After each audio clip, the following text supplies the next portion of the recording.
Bueno, seguimos con el tema de la clase. ¿Puede ser? Acá estamos, señor. ¿Estamos? Bien. Sí, profe. Bueno, el tema de mantenimiento de los aeropuertos lo van a ver con el ingeniero Cid en la clase que viene. Así que ahora nos vamos a ir a la parte esta de gestión de riesgos y emergencias.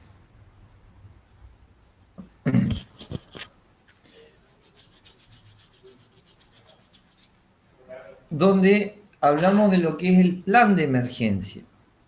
Como les dije en la clase, les dije hace un rato, el plan de emergencia tiene que estar establecido en el aeropuerto y los objetivos que me tiene que garantizar un plan de emergencia es, primero, salvar vidas. O sea, lo más preciado, la vida de los seres que están en el aeropuerto. Y el segundo, mantener las operaciones. Es decir, que el aeropuerto, dentro de lo posible, siga operando o se detengan las operaciones, pero que se puedan volver a establecer lo más pronto posible, porque bueno, de eso vive el aeropuerto y bueno, cuanto menos se detenga, mejor. Hay un documento de la OASI que está nombrado anteriormente, que es la parte 7, que es la planificación de emergencia, donde especifica con todo detalle cómo tienen que ser tratadas las mismas en un aeropuerto. Y bueno, o sea, nos remitimos mucho a la lectura del mismo, a los fines de poder aplicarlo completamente. Pero bueno, este documento es elaborado no por una persona, sino por un grupo de personas en funciones de los escenarios posibles que se tengan y sobre todo ese análisis se trata de ver cómo se va a producir la contención. Wake turbulence. Estaba leyendo ahí lo que me comentaba. Bueno, a ver. Bueno, entonces, como les decía, en la parte número 7 del documento 9737, nosotros vamos a tener tratado todo el tema de lo que es la planificación de las emergencias. Hay, digamos, versiones del mismo bueno, o sea, es un documento que hay que comprarlo directamente, donde se va a trabajar sobre esto. Bueno, generalmente los tipos de emergencias que nosotros vamos a tener condicionarán cómo tendrá que ser el plan. Y el plan tendrá en cuenta lo que es antes, durante y después de la emergencia.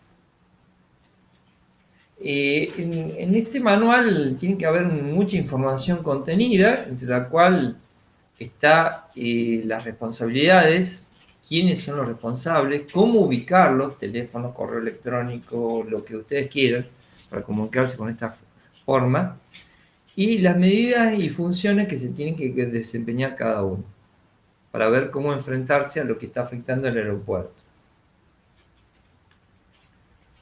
Bueno, los tipos de emergencias que nosotros tenemos pueden ser algunos que involucren aeronaves, otros que no involucren las aeronaves y algo que involucre tanto a la aeronave como, por ejemplo, los edificios o algunas otras cosas que estén cercanas.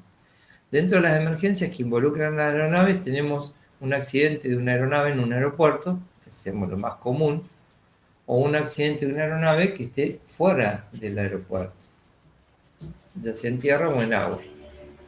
O un incidente. El incidente vendría a ser lo mismo que el accidente, pero donde no ha habido daño, sobre todo en las personas. ¿Sí? ¿Entienden la diferencia entre accidente e incidente? ¿Les queda claro? ¿Quedó Sí, claro? profe. Sí. Bien, ahora, un incidente es un aviso de que algo puede llegar a pasar, pero bueno, por algunas circunstancias no pasó. Un incidente es algo muy, pero muy valioso. Un incidente no tiene que ser guardado, no tiene que ser ocultado, tiene que ser comentado, tiene que ser informado. ¿Por qué? Porque es una oportunidad antes de que ocurra algo peor. Cuando ocurrió el accidente, ya está. Ya pasó, tuvimos víctimas, hubo daño, listo. Pero cuando ocurrió un incidente, tenemos la oportunidad de evitar que eso ocurra. ¿Sí? Entonces el incidente tiene que ser comunicado y tiene que trabajarse sobre eso. Es una oportunidad dorada que le están dando, digamos, para evitar que ocurra algo. Por eso están los incidentes de aeronaves en vuelo, los incidentes en tierra. Después están, por ejemplo, los sabotajes, o sea, actos terroristas que puedan ocurrir. Y el apoderamiento ilícito.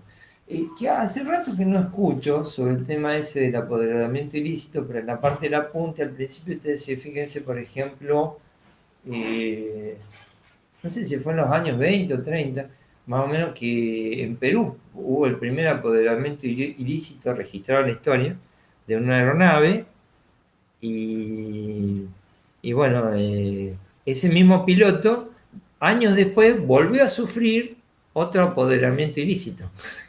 Está ahí en el apunte. O sea, dos veces le pasó, digamos, una situación similar. Es decir, los piratas aéreos. Es decir, cuando se apoderan de la aeronave, o sea, era muy común en ciertas épocas grupos terroristas que se apoderaron de naves con resultados diversos, digamos, en los cuales, acá en Argentina también pasó, varias veces. Hubo un avión que fue tomado en, a ver, eh, Aerolíneas Argentina, Formosa, eh, apo- apoderamiento ilícito. A ver si lo encontramos por acá. Yo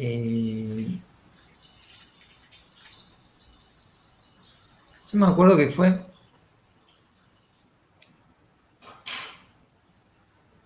en la década del 70 que tomaron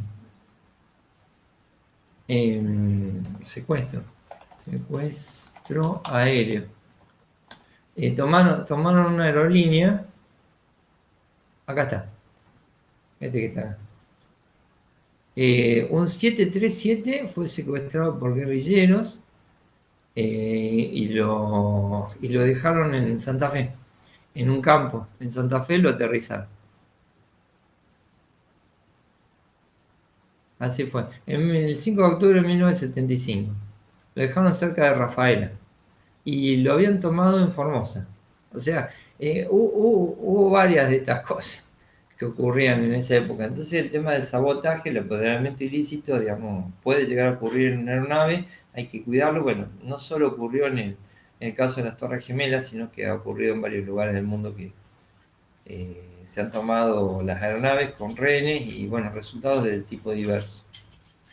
Bueno, en las emergencias que no involucran aeronaves tenemos, por ejemplo, incendios que se nos pueden ya producir, también incendios que se pueden producir en aeronaves, digamos, estando estacionado en tierra, incendios en edificios o en instalaciones, también el tema de los sabotajes, una catástrofe natural que ocurrió, por ejemplo, en el aeropuerto de Córdoba más de una vez, la formación de tornados, ¿sí? El tema de mercancías peligrosas, o en caso de emergencias médicas. Es decir, gente que llegue enferma al aeropuerto y bueno, ¿qué es lo que se hace en ese caso? ¿Cómo se contempla? Bueno, las medidas tienen que estar contempladas dentro de lo que es el plan de emergencia. Y las mixtas, donde involucran aeronaves y edificios, por ejemplo, una aeronave que impacte contra un edificio, ya sea cuando venía en vuelo o cuando está maniobrando en tierra, o contra las instalaciones, digamos, o una aeronave que impacte con otra aeronave, como fue el caso más dramático en, en Tenerife, digamos, el impacto de los dos 747, que ocurrió en España, allá en la década del 70. Hasta ahora la catástrofe aérea más grande en la historia que ha ocurrido. Entonces, en esos casos, el plan de emergencia se activa y ya todos saben lo que tienen que hacer para tratar de mitigar todos los daños que se han producido. Y ahí aparece una figura, pero pese a esto, primero quisiera ir a una definición que está un poquito más adelante. No sé por qué la dejé más adelante, pero estaba por acá. No, no la tengo. Bueno, Regio. Cuando ocurre una catástrofe donde hay daño a las personas, aparece una herramienta conocida como triaje o triage. Es una herramienta típica de lo que es la medicina de emergencias y desastres.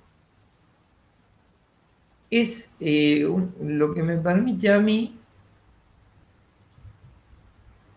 clasificar a las personas, a las víctimas, en el caso de una emergencia, dándole privilegio de atención a otras según el daño y posibilidad de supervivencia que puedan llegar a tener.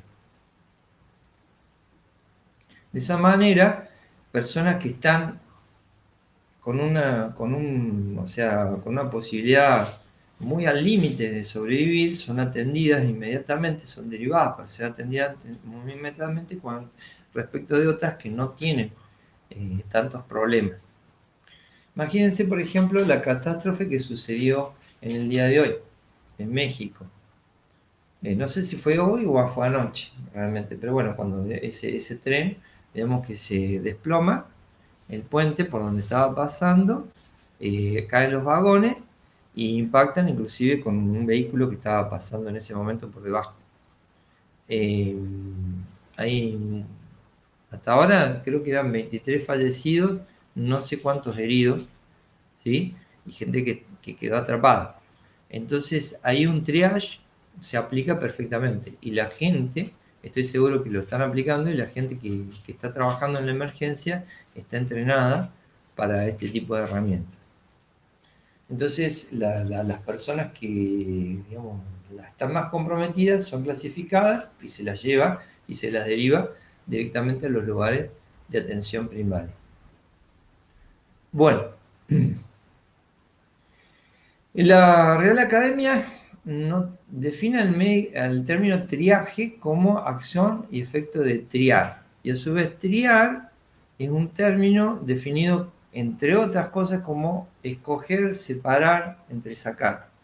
Y nosotros lo entendemos como clasificar.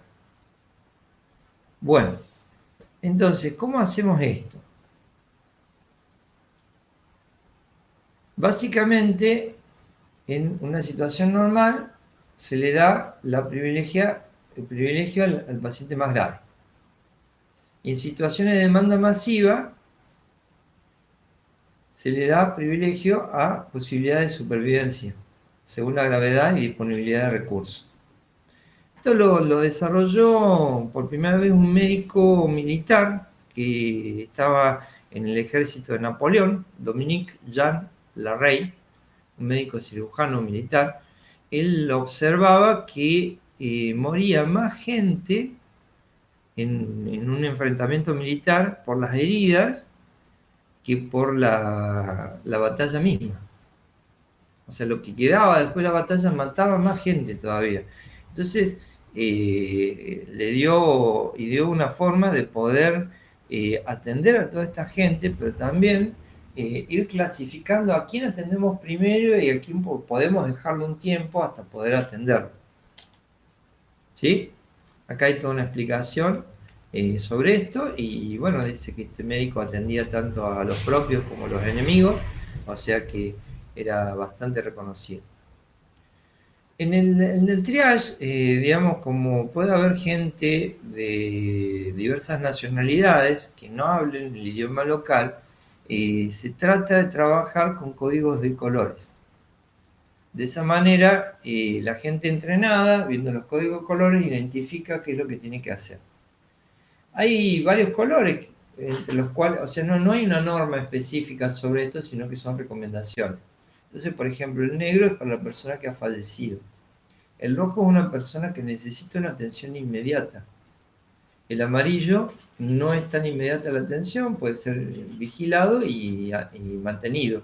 Y el verde cuando tiene una lesión muy, muy leve. Puede caminar y el traslado necesita requerimientos especiales. Y en algunos casos se utiliza, en vez del negro, el blanco. Digamos, el negro es la persona que está a punto de fallecer y el blanco es la persona que ya ha fallecido. Hay unas tarjetas que se le colocan a las personas cuando se los va clasificando, que son de este tipo. Ustedes pueden ver el anverso y acá pueden ver lo que es el reverso de la tarjeta. Esta tarjeta se le cuelga a la persona y tiene partes que son troqueladas. Fíjense que hay un código de barras. Ese código de barras se repite en diversas partes troqueladas que tiene la tarjeta. ¿Sí? Y entonces, bueno, empezamos viendo las partes que componen esta tarjeta. En el anverso, en la parte de arriba, ahí tenemos dos triangulitos que son troquelados que pueden ser desprendidos. Estos troquelitos, si ustedes se ven, en el reverso, ¿qué van a ver? Uno corresponde a la Cruz Roja, digamos, y el otro corresponde a un vehículo. Entonces, la persona que hizo la atención y le colocó la tarjeta y lo clasificó, saca ese troquel y lo guarda. Y es una manera que se tiene de contar la gente que se atendió. Y al tener el código de barras, después por un sistema informático se puede seguir a ese código de barras para ver qué es lo que sucedió con ese paciente. Por el otro lado, el otro troquel es el servicio que lo trasladó al paciente, por eso está dibujada la ambulancia. Entonces ellos guardan ese troquel, entonces de esa manera también se sabe, digamos, quién lo trasladó. Después fíjense ahí, está indicado un reloj de arena para la hora en que fue identificado y la fecha. Luego el tipo de género, el lugar, domicilio, ciudad, en fin, información general que uno pueda escribir en la parte de arriba, como para identificar. Y después empieza, por ejemplo, en este caso, la clasificación. 0 vendría a ser la persona que ya falleció, o podríamos decir también que está agonizando, que no hay posibilidades de salvarlo, lamentablemente. ¿Sí? Entonces, se le quita, a la tarjeta se le quitan los otros 3 troqueles, el 1, 2 y el 3, digamos, como para identificar, digamos, cuál es el resultado. Si la persona necesita una atención médica inmediata, tiene posibilidad de sobrevivir, pero no puede esperar, se le quitan los 2 troqueles dejándole el troquel 1, que es una liebre. Y como indicando, tiene que ser rápida su atención. Y el 3, bueno, es un poquito más lento, o sea, puede ser observado y detenido, o sea, no es inmediato trasladarlo, y el tercero es cuando no es necesario que sea trasladado. O sea, tiene un daño bastante leve, según la inspección que se le ha hecho. En el reverso está dibujado un cuerpo humano, en sus dos partes, donde se podrán marcar en el cuerpo donde se han detectado las lesiones. Y después fíjense una tablita donde se van marcando las horas y se van indicando, por ejemplo, el tema de la presión, los pulsos medidos, la respiración. Y después, bueno, hay otras marcas más que la verdad que no interpreto muy bien para qué son, porque también están marcadas las horas. ¿Sí? Bueno, fíjense que las tarjetitas estas, o sea, los recuadritos que están ahí abajo, también sirven para para contar, y como tienen el código de barras, también nos permite seguir con la identificación de la persona. ¿Queda claro cómo es el tema de estas tarjetas? No son universales, pueden ser adaptadas según la organización, pero la mayoría de las veces cuando ustedes buscan tarjetas de triage van a encontrar esta forma porque es bastante práctica, es muy simple de emplear. ¿Sí? Bueno. Entonces, acá están los niveles. Una vez que la persona llega también al centro de atención, se lo clasificará. Usualmente también se usan los códigos de colores. ¿Por qué? Porque al ver un color la persona reacciona, digamos, lo interpreta más fácilmente. Entonces, por ejemplo, esos 5 códigos de colores que nosotros tenemos acá, digamos, para un centro médico serían bastante interesantes. ¿Sí? Rojo, naranja, amarillo, verde o azul. ¿Sí? Y ahí, bueno, arbitrariamente le hemos puesto una cantidad de horas, pero no es que tiene que ser así, sino cada centro médico verá cómo hace toda esta clasificación. Obviamente todo esto, digamos, la gente tiene que estar entrenada. Por más que esté el manual, digamos, con el plan de emergencia, ellos ya lo tienen que conocer. ¿Y cuál es la mejor forma? Simulacros. Entonces, hacer simulacros periódicos con la gente, donde ellos sepan cómo tienen que trabajar con esto. Emplear, por ejemplo, personas que hagan actuación a los fines de que se midan los tiempos, se vean las capacidades de reacción, se detecten los problemas que hay para moverse de un lado para el otro. O sea, puedo hacer simulacros en computadora, pero un simulacro a escala real es invaluable. Y bueno, y si se hace lo más sorpresivo posible, inclusive empleando, como les decía, personas que actúen, digamos, puede ayudar a detectar falencias y mejorar muchísimo. Es más, la gente participa encantada de estas cosas. Cuando los recursos, por falta de recursos, no se puede atender, la gente se vuelve a hacer un retriage, o sea, un triage, pero de vuelta, un retriage, para valorar la situación del paciente y ver las derivaciones. A su vez, en todo aeropuerto, uno tiene que tener, acá por ejemplo nos fijemos en Maps, ¿sí? Vamos a Google Maps, hagamos una evaluación. Supongamos Aeropuerto Internacional Ambrosio Talavera, ¿sí? El que tenemos acá en Córdoba. Bueno, acá está nuestro aeropuerto. Y uno dice, bueno, tenemos una emergencia, hubo un impacto, una aeronave, tenemos tanta gente, ¿qué hacemos? Y algunos se podrán atender en la salita de primeros auxilios, el resto hay que derivarlos. ¿Y a dónde los derivamos? Entonces acá lo que tenemos que buscar son centros médicos. Y habría como, la verdad que no me ubico muy bien. ¿Cómo se haría acá en Google Maps para encontrar los centros médicos que tenemos acá cercanos?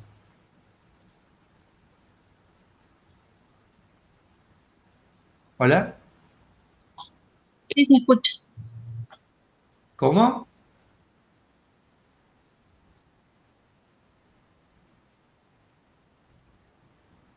Claro, Sí. es como para que me marque. Entonces yo de esa manera puedo establecer los centros de atención que yo pudiera llegar a tener acá. A ver, por ejemplo, hospitales. Le marco así directamente hospitales. Eso como curiosidad nada más, para que veamos a dónde podemos llegar a tener. Hospitales. Ahí tenemos Juan. ¿Sí? Bien. Entonces fíjense lo siguiente. Supongamos, yo tengo un accidente acá, en el aeropuerto este. Acá tengo un centro de atención ambulatoria. Hospital del hospital privado. Bueno, ahí tengo una cierta distancia. De acá puedo medir y ver, bueno, hay unas lindas vías. ¿Cómo está el estado? ¿Cuánto tiempo voy a tardar en llegar ahí? Después, acá tenemos otras, ¿ven? Estos que están por acá. Bueno, todos estos lugares Todos estos lugares, digamos, pueden ser lugares potenciales según el grado que uno necesite. Hay muchos que están ubicados en el centro. Entonces, esto nos está planteando un gran inconveniente porque, ¿qué pasa? Desde acá yo tengo que llegar al centro y tengo que tener un corredor que me habilite, digamos, para que todo esto, la gente pueda llegar rápido en el caso de una emergencia. Ahí viene el desarrollo urbano que se tiene que hacer para que se pueda acceder a estos centros de atención, digamos, y atender a toda esta gente. Probablemente haya algunas clínicas intermedias que también pudieran llegar a soportarme. Pero ustedes imagínense un accidente como este, que era el de...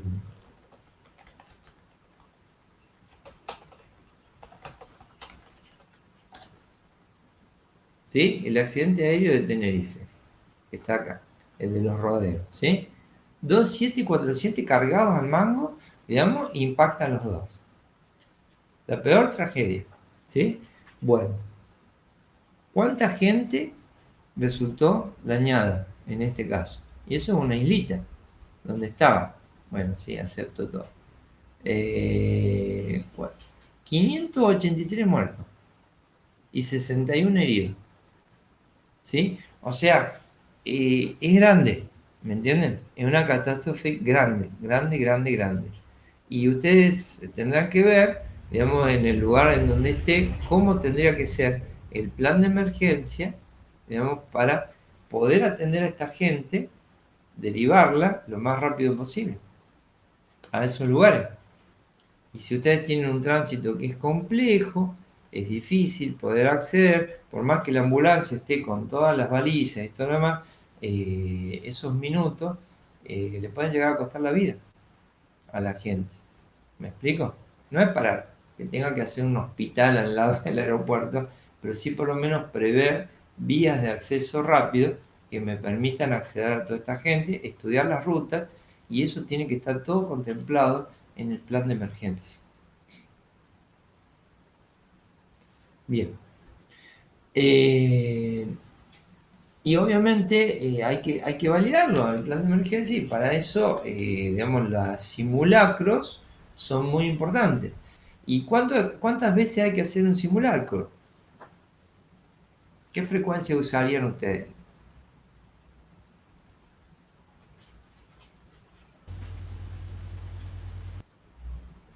Espero su respuesta. Las que sean necesarias hasta que salga bien, digamos. Bueno, muy lindo. ¿Cuántas? Una vez cada un tiempo prudencial, supongo, dependerá ahí del tipo de evento. No es lo mismo el caso de incendios que de un accidente de tránsito. Yo haría por lo menos recomendaría una por año. ¿Por qué? Porque la gente tiene que estar entrenada. Entonces, el día que ocurra, conoce la ley de Murphy, ¿no es cierto? Sí. ¿Cómo se aplicaría en el caso de un accidente? ¿Cuál sería la ley de Murphy para el accidente? En el caso, supongo, de un accidente de tránsito, cuando... No, estamos hablando de aeropuertos, estamos en bien, de aeropuertos. ¿Eh? Y que haya una congestión en el aeropuerto. Que una manifestación en la ruta. Vale, sí, yo iba al hecho de que hubiera mucho tránsito en el aeropuerto, que las rutas de acceso estuvieran colapsadas de algún modo. O la están cortando porque la están preparando. No, bueno, está bien. Son otras cosas más, ¿no es cierto? Pero, digamos, nosotros tenemos, la ley de Murphy te lo dice claramente, tenés que considerar el peor de los casos con las peor de las condiciones, y la naturaleza va a hacer lo que se le dé la gana. ¿Me explico? Entonces, uno dice, bueno, pero realmente qué tremendista. Y bueno, prefiero evaluarlo en toda esa magnitud y ver realmente si el plan está funcionando. A ver, el día que ocurra algo, estoy seguro que las rutas van a tener problemas. O la están reparando, o hubo una manifestación, o no sé, algo pasó. Entonces voy a tener que usar caminos alternativos.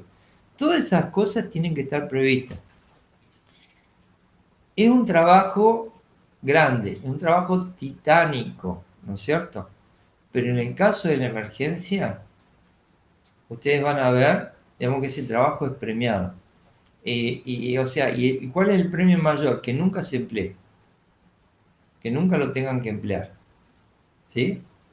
Pero todas esas cosas dicen, bueno, vemos qué hacemos ese día. Ese día no tenemos que ver, no hay tiempo para ver, no hay tiempo para pensar, solo hay tiempo para actuar. ¿Me comprenden? Solo hay tiempo para actuar. Ustedes tienen una persona que se quemó íntegramente, por ejemplo.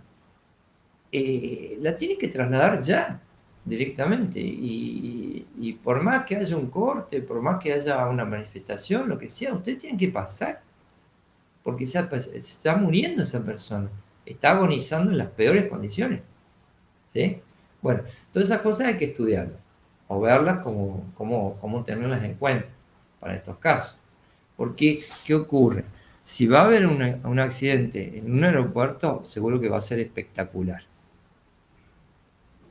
Algo tremendo, ¿sí? Y bueno, ahí es donde se ve, digamos, todas estas cosas. Bueno, no es que quiera ser tan alarmista, ¿no es cierto? Porque la vida sigue, pero sí hay que tenerlos todos en cuenta. Bueno, demandas masivas, atención de múltiples víctimas, también el triage sirve para todas estas cosas. Por ejemplo, acá tenemos un dibujo que está tomado, ven, ahí está el accidente, entonces hay un puesto de mando que va a coordinar todo, y ahí viene un lugar en donde se va a llevar a la gente, que es retirada del lugar del accidente, donde se va a producir la clasificación. ¿Sí? Ahí los ubican, luego los clasifican, luego se va derivando según el grado de prioridad. Prioridad número 1, la persona que hay que trasladarla, sí o sí. Prioridad número 2 puede conservarse, digamos, con cierta vigilancia. 3, bien, es lo que se pueden mover. Y ahí proveemos el tema de la zona de transporte, con el despacho de ambulancia y todo lo demás. Y acá viene otro problema más,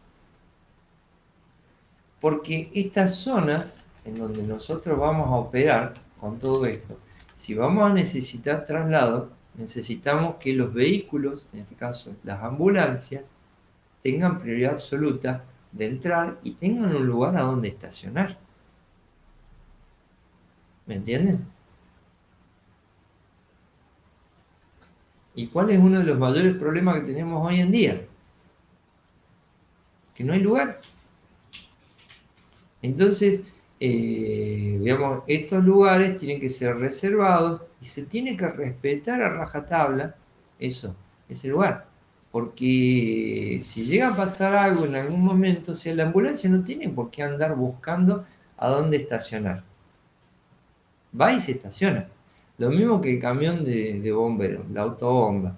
La autobomba tiene que tener un acceso liberado permanente para el caso de una emergencia.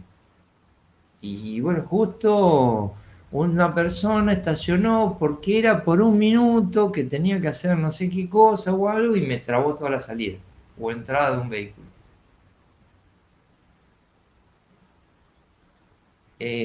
Lamentablemente lo que es emergencia es así. Y de ahí, bueno, se traslada. Bueno, por eso la práctica del triage es fundamental, porque nos va a poner en evidencia todas las falencias que nosotros podemos llegar a tener. Y, digamos, también entrena a la gente. Entonces, ese día la gente va a responder. O sea, la gente que ha sido entrenada, ¿no es cierto? Porque ese día justo, seguro que va a haber gente que no va a estar entrenada y por querer colaborar, en una de esas, interrumpen todo lo que es el proceso normal. ¿Me explico? Bien. Bueno, interesante el tema, ¿no? Bastante. Bueno, entonces La gente que trabaja en urgencias, todas estas cosas las estudia, se les enseña y sobre todo las practican. No sé, ¿alguno de ustedes ha estado en una emergencia alguna vez? No, pero sí fui a cursos de RCP y todo ese tipo de cosas que te van preparando como para que saber qué hacer. Pero nunca me tocó, Perfecto. gracias a Dios, tener que estar en ese Bueno, tipo de situaciones. está bien, está bien. Es importante lo que usted ha hecho, digamos, porque a mi modo de ver tendría que ser una educación más que tendríamos que tener todos, ¿sí? Porque uno nunca sabe cuándo le va a tocar hacer un RCP, ¿sí? Pero también es importante conocer todas estas técnicas porque a veces con el solo hecho de apartarse de la calle y no interrumpir está ayudando a que todo el proceso fluya lo más normal y fácilmente. ¿Sí? Bien. Bueno, veamos algunos de los otros desastres que pueden llegar a ocurrir. Las mercancías peligrosas. Bueno, este es un tema interesantísimo. Son sustancias o artículos que al ser transportadas por vía aérea pueden representar peligro y ocasionar un riesgo importante para la salud, la seguridad, las personas, el medio ambiente o las propiedades. No estamos hablando solo de mercancías que puedan estar prohibidas, sino mercancías que puedan provocar un daño al ser transportadas. Por ejemplo, una bebida que contenga alcohol en el exceso y no esté correctamente sellada, a medida que va ascendiendo la aeronave, si la bodega no está presurizada, ese líquido va a alcanzar su presión de vapor, entonces se puede vaporizar y entonces nos eleva el riesgo de incendio. O alguna otra sustancia que resulte, por ejemplo, corrosiva para la estructura de la aeronave y la comprometa en vuelo. Por ejemplo, el mercurio. ¿Ustedes saben lo que le hace el mercurio a las aleaciones, al aluminio y sus aleaciones? No, profe.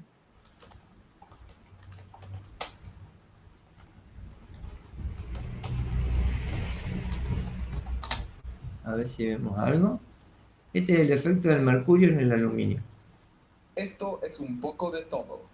En este video, Nail Red Un poquito de mercurio en aluminio. Obviamente se lo acelera al video para que ustedes vean.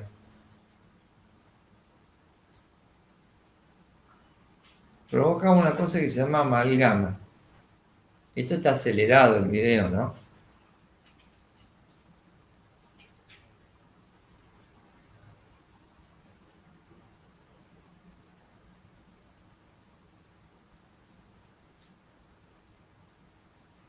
O sea, el mercurio degrada a la estructura del aluminio. ¿Qué tal?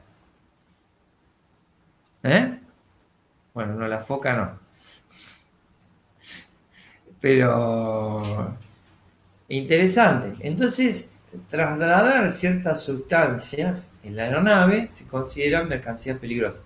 Y para eso la IATA estableció reglamentaciones y la OASI también. Hay manuales sobre esto. Tenemos en este caso particular el anexo 18 de la OASI sobre el traslado de transporte sin riesgo de mercancías peligrosas por vía aérea. Entonces, bueno, acá se explica todo en detalle. Algunas están permitidas, otras no están permitidas, cómo tienen que ser embaladas, cómo tienen que ser etiquetadas, cómo tienen que ser clasificadas. Bueno, en fin, todo esto que está acá. Son 42 hojitas, o sea, no es nada tremendo respecto de esto. Pero bueno, es muy importante conocerlo porque, sobre todo cuando estamos en la parte aeronáutica, que se está trasladando a lo largo de todo el mundo, entonces puede venir un paquete con una etiqueta de otro idioma y no sabemos qué es lo que contiene y los riesgos que esto puede contemplarse. Por eso estos acuerdos de la OASI y la IATA son muy importantes para evitar incidentes y accidentes. Bueno, están todos, digamos, especificados ahí en el anexo y se las divide, se las identifica digamos, por códigos. Uno de los tantos códigos que se emplea, tenemos 9 clases de sustancias o mercancías. Tenemos sustancias que son explosivas, sustancias tipo gaseosas, líquidos inflamables, sólidos inflamables, sustancias comburentes. ¿Qué es una sustancia comburente? Aquella que provee oxígeno. No una sustancia inflamable, sino algo que me va a proveer oxígeno. Por ejemplo, el oxígeno mismo. O, por ejemplo, un peróxido, como sería el agua oxigenada. Sustancias que son infecciosas o tóxicas, materiales de tipo radioactivo, corrosivas, o el comodín, que es la clase número 9. Bueno, entonces algunas de estas son aceptables, otras son, 2 veces puse ahí mercancía inaceptable, otro error del apunte. Son demasiado peligrosas y no es conveniente que se trasladen. Y condicionadas, que bueno, o sea, son peligrosas, pero pueden ser trasladadas bajo ciertas condiciones importantes. Bueno, los embalajes pueden ser simples o compuestos. Es decir, se le pone una parte exterior de madera, cartón, y después pueden tener refuerzos interiores para garantizar, digamos, que la sustancia no sufra daño ni ocasione daños. Todos estos embalajes obviamente también están estandarizados, los contenedores también están estandarizados. Ustedes han visto, por ejemplo, las vacunas, los contenedores en que se traen son contenedores tipo IATA, que ya están clasificados como tal. Y la identificación del producto es muy importante. O sea, en España lo llaman albarán, nosotros lo llamamos remitos, en donde se especifica qué es lo que se está trasladando, cantidades, quién lo expende. Y bueno, todo esto también se tiene que clasificar. Hay números claves que se utilizan a nivel internacional. Está, por ejemplo, los números ONU, de las Naciones Unidas, para poder clasificar esto. Acá hay un poquito más de clasificaciones según los colores, o sea, se usan de vuelta los códigos de colores, es muy importante para poder identificar. Pero hoy en día ya pasamos a un sistema que es el SGA, que es el Sistema Globalmente Armonizado. Ahí lo vamos a ver un poquito más en detalle. Bueno, acá están los simbolitos para que ustedes vean. El SGA es SRT, SGA. Bien, el SGA lo tenemos acá en este folleto, después se lo subo al folleto para que lo vean. Es el Sistema Globalmente Armonizado. Es un acuerdo que hizo Naciones Unidas con muchos países, en donde dijeron, bueno, pongamos un fin a las identificaciones particulares de sustancias en todo el mundo, usemos un sistema global, que todos lo podamos entender. Entonces ellos establecieron las bases y los países, cada uno de los países, va haciendo el acuerdo para utilizarlo e implementarlo. Nosotros lo tenemos desde el 2015, vigente acá. Tardó varios años en implementarse a pleno, pero ya está plenamente vigente, ¿sí? Entonces no solo se utiliza para transporte aéreo, sino también cualquier identificación comercial, cualquier producto tiene que estar identificado de esta forma. El SGA está basado en las recomendaciones que da las Naciones Unidas y se utilizan lo que llaman las etiquetas y después las fichas de datos de seguridad. Las etiquetas, una etiqueta de SGA, acá tiene esta forma. Tenemos varios componentes. El primero, ahí, identificación de quién lo produce o quién lo distribuye, que está ahí. Después el segundo, los números H, ven que dice H22, H31, H... Bueno, todo eso está en un manual de las Naciones Unidas, donde se especifican los riesgos que puede llegar a tener el producto. En el tercero, los pictogramas, que son esos dibujitos que tenemos ahí. En ese pictograma nosotros estamos viendo, por ejemplo, en el de más arriba una llama, es inflamable. Después, calavera con tibias, es tóxico. El otro que sigue es como que le explota el pecho, es riesgo respiratorio. Y después, en el otro es un tubo de gas, entonces es un gas sometido a presión. Estos pictogramas no tienen letras, no tienen palabras, es un rombo de borde rojo y los colores son negros adentro con fondo blanco. Entonces acá tenemos las diversas identificaciones de estos pictogramas. Cuando los riesgos que tiene la sustancia son muchos y no alcanzarían los pictogramas, se pone el signo de admiración hacia abajo. Ahí lo pone como irritación cutánea, pero a veces es conocido también como un riesgo general. Si es peligroso para el medio ambiente, es un arbolito seco con un pescado muerto. ¿Sí? Corrosión, ¿ven? De todo tipo. Bueno, después el número 4 son las recomendaciones que se le colocan al producto, es decir, bueno, mantener cerrado, aislado de esto, todo. Y en el número 5, que está ahí, dice palabras de advertencia. Y faltaría el 6, que es el nombre del producto químico. Acá, por ejemplo, esto es una acetona, entonces nos está indicando ahí el riesgo inflamable, es tóxico y es corrosivo. ¿Sí? Bueno, esa es la etiqueta. Esa es la etiqueta. Aparte de esto, viene lo que se llama la ficha de datos de seguridad, FDS, que en inglés nosotros la llamamos MSDS, Material Safety Data Sheet. ¿Sí? Entonces, por ejemplo, en este caso, monóxido de carbono. Uno puede buscar la ficha MSDS o la ficha de datos de seguridad del monóxido de carbono. ¿Ven? Ya están los pictogramas. Acá identifica el producto. En este caso lo hizo una empresa. A este producto lo provee una empresa. Los riesgos. Después, cómo está compuesta la sustancia. Medidas de primeros auxilios que se tienen que aplicar. Si hay un incendio, qué es lo que hay que hacer. Si hay un vertido, o sea, se tiró el material, digamos, accidentalmente. Cómo se tiene que guardar, cómo se tiene que manipular. Después, ¿qué más? Los niveles de exposición que se pueden tener, o sea, las concentraciones máximas permisibles. Y después, bueno, protecciones personales, recomendaciones para utilizar la sustancia y propiedades físicas y químicas que tiene la sustancia. ¿Sí? Todas estas son hojas de datos de seguridad, toxicología, bueno, que uno puede conseguir. Ustedes busquen la sustancia que se les dé la gana, digamos, y la tienen que encontrar. Y si no, el fabricante se las tiene que proveer. O sea, esto es obligatorio.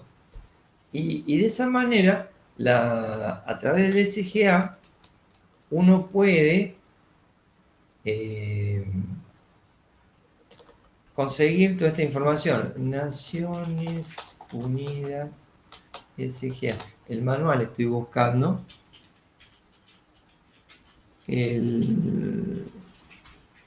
Acá está. Este es el manualcito. 607 hojas. O sea, un manual de consulta. Que también uno puede conseguir. Entonces, de esta manera se tienen toda la información sobre las identificaciones. ¿Sí? Los números H y todas las otras características. ¿Sí? Entonces, bueno, con esto se tiende a uniformizar la identificación de las sustancias a nivel mundial. Y englobaría todo lo que es la parte esta de mercancías peligrosas. ¿Mm? Bueno, FOD, Foreign Object Debris. Hay un grupo que le encargué este trabajo para que lo investiguen un poquito más en particular y pueden encontrar un poco más de información. Es todos los objetos que se pueden encontrar en la plataforma o en la pista o en la calle de rodaje y que pueden producir daño a la operación de las aeronaves.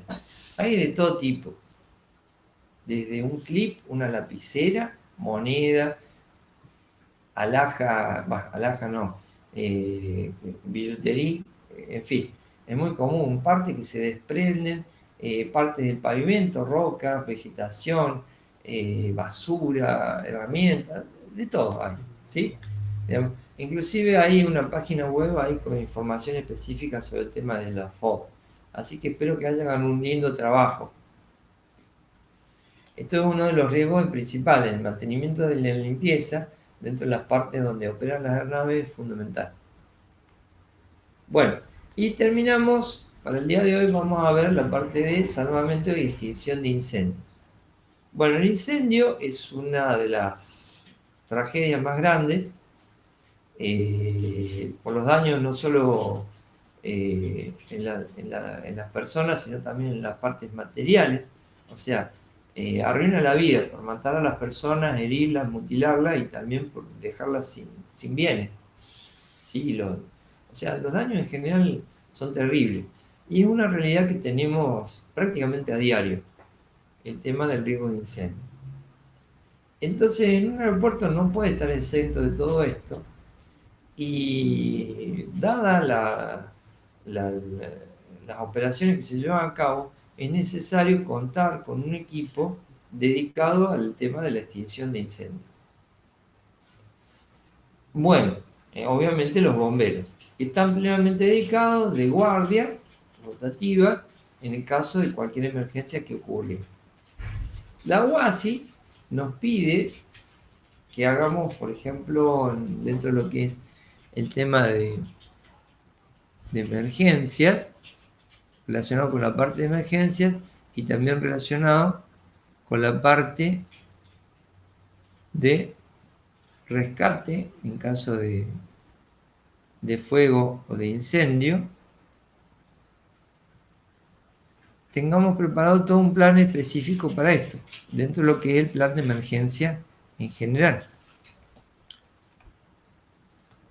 Entonces, según la categoría del aeropuerto, va a ser el nivel de protección que se le tenga que hacer. Una de las cosas que primero se hacen es un plano reticulado, es decir, tomamos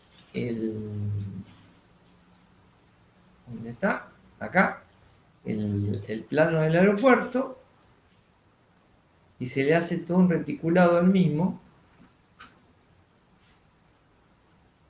¿Dónde está? Acá está el aeropuerto. Se le hace todo un reticulado al mismo, con los alrededores, digamos, para definir las diferentes partes y de esa manera ubicarse. Con los controles de acceso, circulación, la torre de control, donde están puestos los suministros de agua, donde están puestas las estaciones de incendio, o sea, tenerlo todo completamente clasificado. Según la categoría, son los niveles de protección que se le dé al aeropuerto. Tenemos, por ejemplo, según la frecuencia de operación, según las dimensiones de las aeronaves que están operando también, largo, ancho del fuselaje, envergadura, ¿sí? Y los tiempos de respuesta que vamos a tener también para estas cosas. La disposición de fuentes de agua para la extinción de incendios y otros medios, y después los vehículos que se tienen que emplear para operar en el caso de un incendio. Y la gente, que también tiene que estar entrenada, que bueno, obviamente son bomberos de tipo profesional.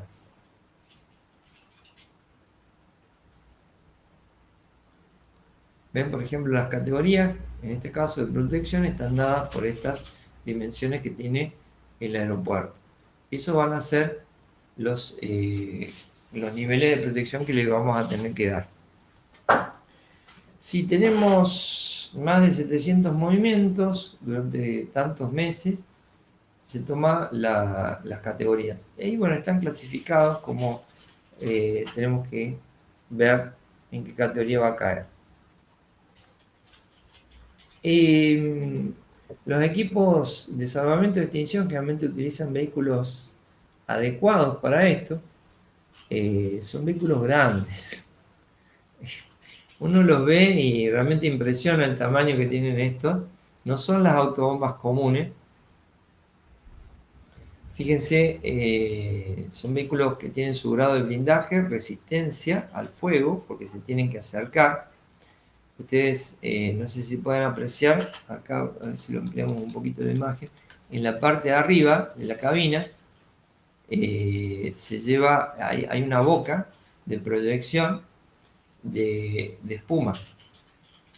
El vehículo tiene también una cierta capacidad de líquido y bueno, se mezcla con una espuma y eso es proyectado porque, bueno, usualmente la espuma va a deslizar y va a cubrir la parte de lo que es incendio en el caso de la aeronave.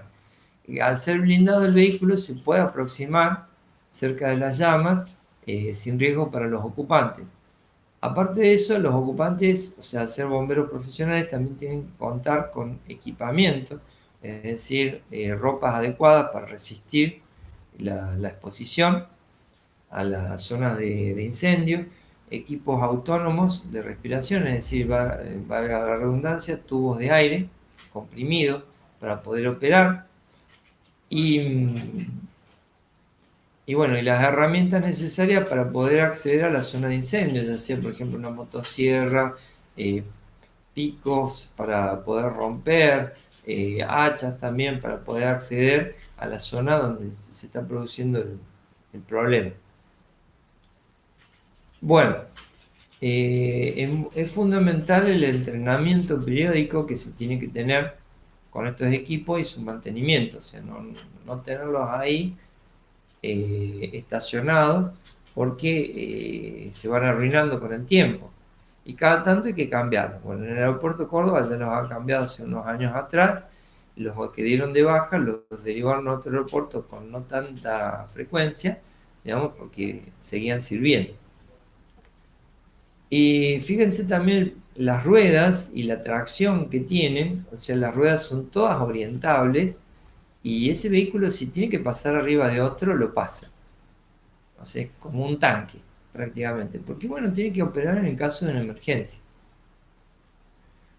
En el caso de, por ejemplo, un vertido accidental de combustible que se pudiera llegar a producir cuando se está recargando una aeronave, también pueden intervenir.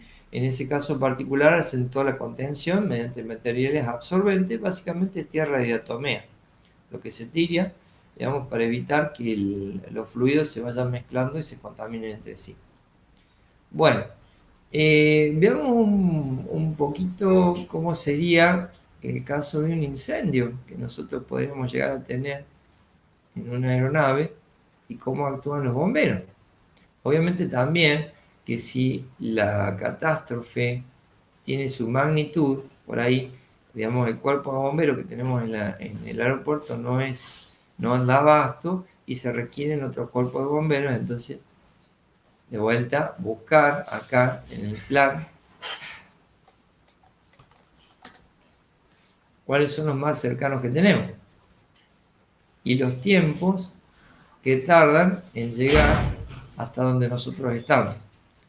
Y eventualmente también hacer un simulacro con esta gente para ver cómo están las rutas y los accesos que se puedan llegar a tener.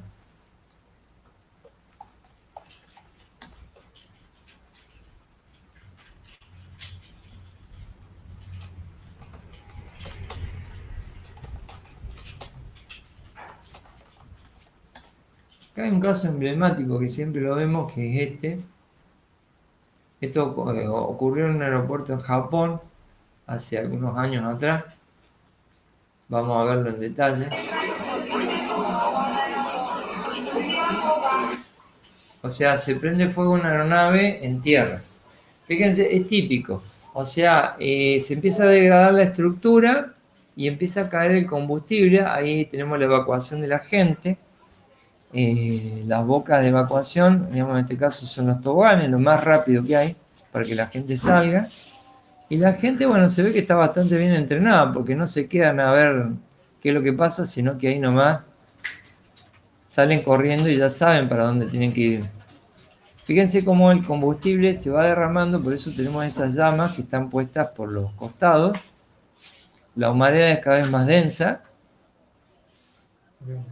Y las normas nos especifican que en 90 segundos toda la aeronave tiene que estar completamente desocupada, independientemente de la cantidad de gente que se tenga.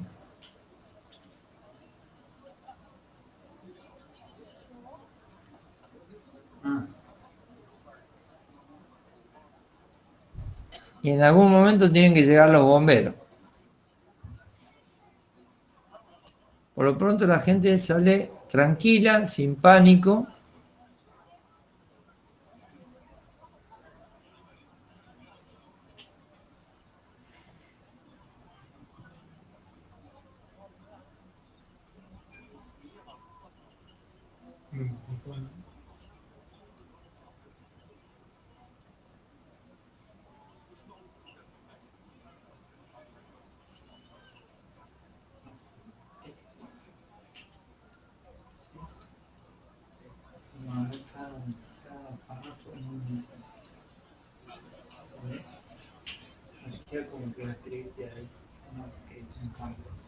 A todo esto, ¿cuánto hace que estamos ahí? 2 minutos.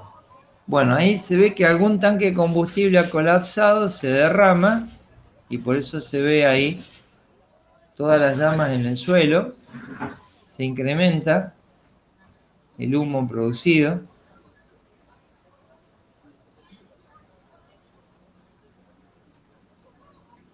La aeronave ya está evacuada, ¿no?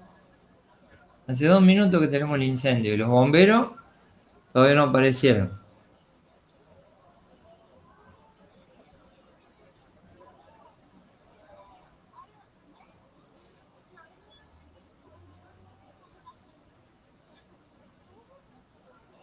Ahí me parece que reventó un neumático, por eso el movimiento que ha tenido y la estructura en cualquier momento empieza a colapsar. Permanecer al lado de eso es muy peligroso porque la radiación que emite es muy intensa.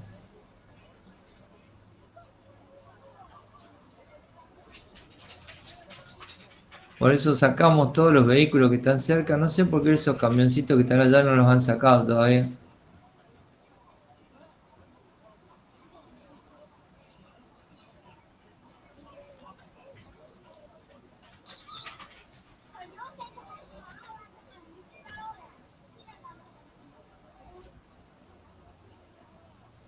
Tres minutos con 30 segundos, ¿eh?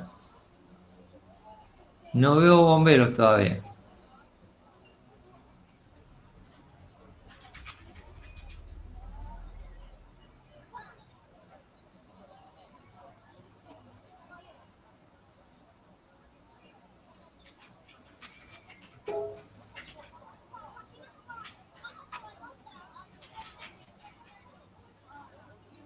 Fíjense la cola cómo se va cayendo, ¿ven?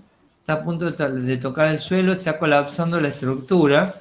Por la temperatura el material se degrada y no puede seguir soportando.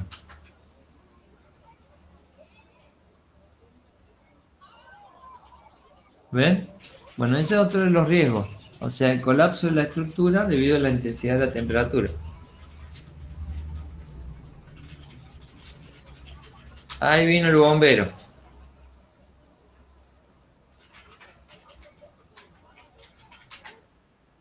Y casi 4 minutos y medio más o menos. 4 minutos con 30 segundos. Ahí viene, ¿ven? Espuma. ¿Por qué tira espuma? Porque va a cubrir el combustible que está en el piso. O sea que está derramado, entonces lo va a tapar. El otro bombero está atacando del otro lado. Y hay un camioncito más de apoyo que está ahí al lado. Me imagino que debe tener agua. Por si la autobomba se queda sin suministro. Esta espuma es como una especie de detergente que es resistente a la temperatura. Entonces lo que va a proveer es una capa aisladora con respecto a lo que es el aire. Entonces los tres elementos que nosotros necesitamos para la llama, que es oxígeno, algo que se queme y algo que me dé la energía, me va quitando el oxígeno. Entonces me lo va ahogando. ¿Sí? Y al desparramarse fácilmente, todo el combustible que está en el suelo queda aislado del oxígeno, entonces de esa manera se extingue en esa parte. Hay otras partes que, bueno, todavía no han podido ser, se ve que atacadas adecuadamente y de esa manera controladas.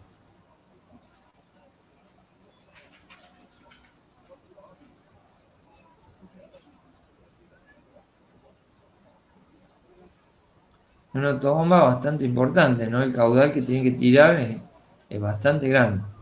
Y mientras tanto el aeropuerto sigue operando, dentro de lo que se pueda. Bueno,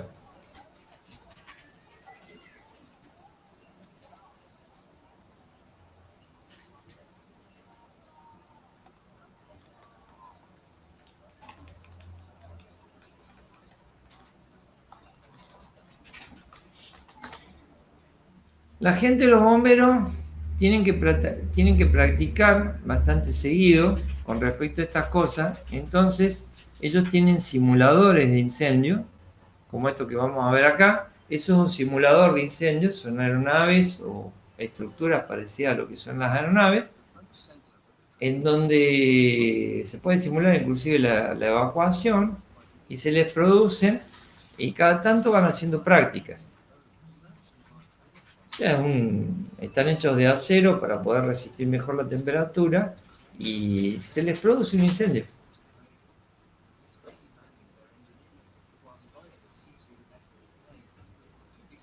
Acá han hecho en el aeropuerto de Córdoba hay unos 737 que pertenecían a SW. Bueno, han hecho simulacros, pero no de este tipo, porque son aeronaves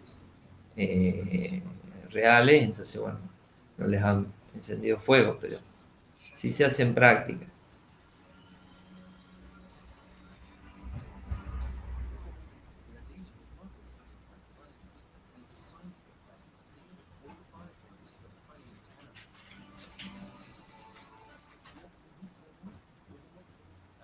Ven, el bombero está con el tubo de aire, que es el equipo autónomo, y bueno, todo el resto de la protección para poder soportar la temperatura a medida que se va acercando.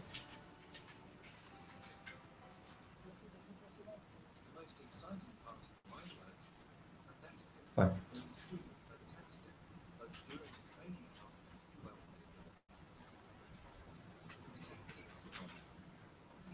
Porque no sé si alguno de ustedes ha usado alguna de estas mangueras que son las mangueras chatas. ¿Las han usado alguna vez? ¿La manguera de tela? ¿Las han empleado alguna vez? No, ingeniero. Bueno, la manguera de tela hay que desplegarla completa, se tiene que llenar de agua la manguera y recién empieza a funcionar. Ese es el problemita que uno tiene. Entonces, y no son livianitas, son pesadas. Bueno, ven ahí cómo operan las... Acá le está tirando agua, porque fíjense las bocas las llaves de accionamiento, ¿no es cierto? Tiene gran caudal, gran alcance, tiene que tener ese sistema de mangueras, acceder a la parte interna con todo el humo también. Es toda una práctica, porque uno dice, bueno, me meto con eso, no hay ningún problema, no sabes qué te vas a encontrar. El bombero no sabe lo que se va a encontrar ahí adentro y el efecto que se le puede llegar a producir. Entonces es una operación bastante peligrosa la que tiene que hacer la persona. Miren, acá tenemos otro caso de un incendio. Esto creo que es en Estados Unidos.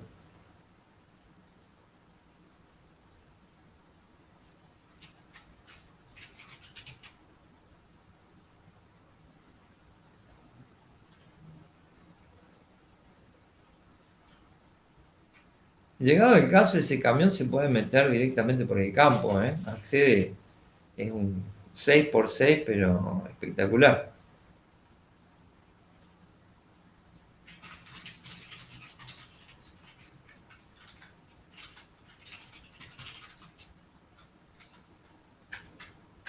Creo que hasta 40 grados se puede inclinar sin volcarse el camión. ¿Cómo no lo hubiera ido? Sí, bueno, por eso son camiones especiales, son camiones especialmente diseñados para eso, no es cualquier camión que uno le coloca unas bocas de agua y le coloca un tanque. Y así valen también, ¿no? Sí, son casi vehículos para guerra. Bueno. Nosotros en la visita pudimos acceder, nos mostraron, los chicos se subieron inclusive y los vieron y realmente son impresionantes los vehículos, como para que ustedes puedan ver. Bueno, Ok. Entonces, esto sería todo por la clase del día de hoy. Digamos, con esto concluiría esta parte de la unidad número 5. El martes que viene tienen clase con el ingeniero Cid y el otro martes con la ingeniera Malano. Acuérdense que el 18 es la entrega. ¿Sí? ¿Alguna pregunta, algún comentario?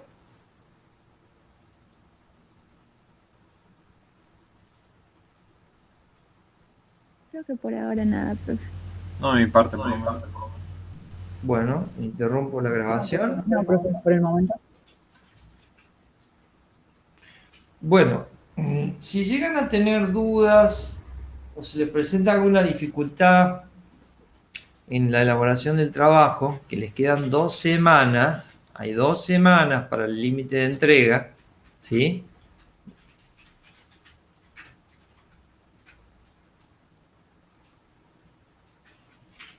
Hay 2 semanas para el límite de entrega, estamos a su disposición. Estamos a la disposición de ustedes para la consulta. Yo y los otros 3 docentes que están en la cátedra. Así que nos consultan con tiempo. Y recuerden que el 1 de junio es cuando tenemos el parcial. ¿Está el señor Macé presente?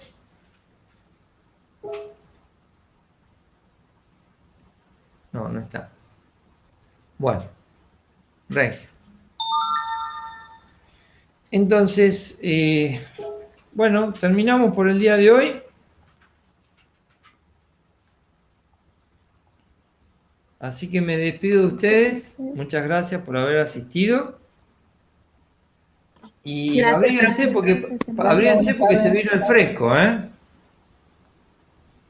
Sí, sí. La señorita que es de Bolivia, ¿le puedo hacer un pedido? Claro, profe, no hay problema.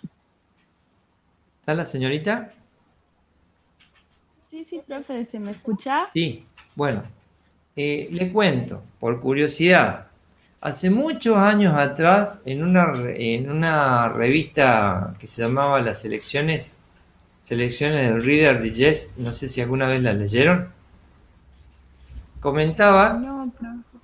Bueno, comentaba que ahí en el aeropuerto de La Paz los equipos antiincendios del aeropuerto prácticamente no eran necesarios debido a que era, digamos, muy difícil producir la combustión por la altura, por la baja presión de La oxígeno. falta de oxígeno, sí. Claro. Entonces me quedó la duda, digamos, tantos años, digamos, ¿es así realmente allá? ¿Tienen problemas para mantener la llama? No creo, profe. O sea, por lo menos toda mi vida no he tenido problemas, pero voy a preguntar a algún instructor mío si esto, digamos, en los aeropuertos, el equipo para incendios y todas esas cosas es así o es de algún Si han tipo tenido especial. algún incidente, yo no he conocido algún incidente que hayan tenido de incendio en los aeropuertos, ¿no es cierto?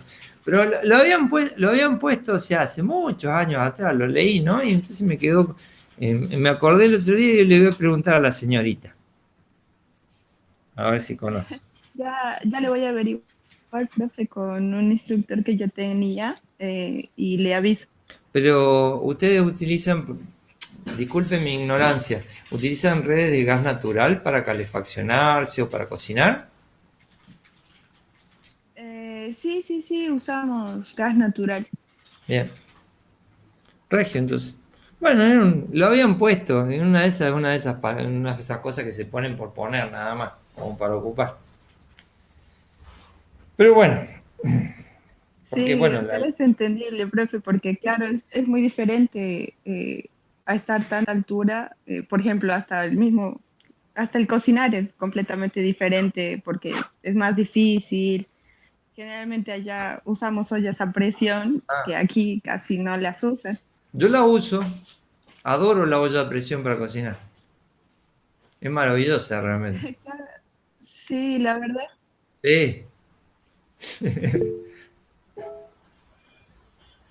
Bárbaro. Ya nos viene genial esa olla. Claro, claro, entiendo el tema de la olla a presión, sí, sí, realmente. Pero si me puede averiguar un poquito sobre el tema del riesgo de incendio que tienen en esa zona. O sea, usted es nativa de esa zona, obviamente, ¿no?